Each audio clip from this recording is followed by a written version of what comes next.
steak. I-slice ko siya ng 1 inch.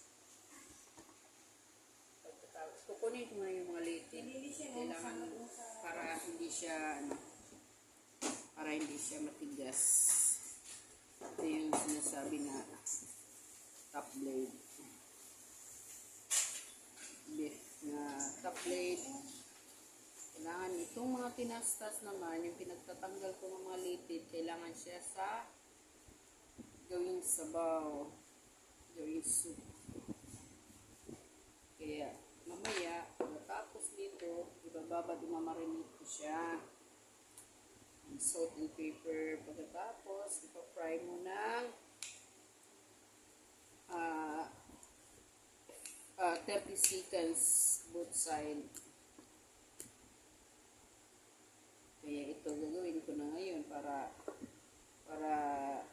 ready for tomorrow dinner.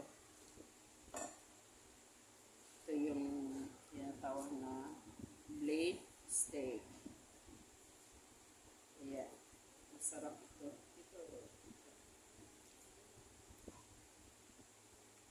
Tanggalin ko lang yung mga litid.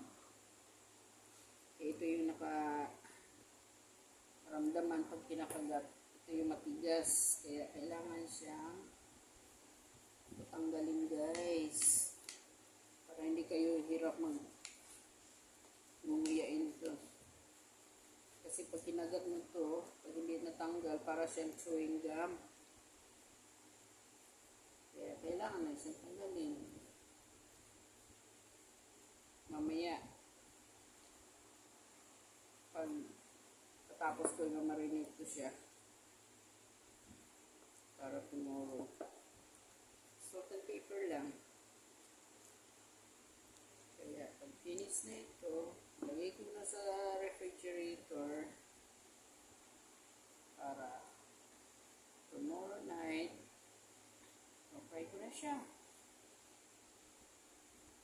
Ito yung blade steak with mushroom sauce.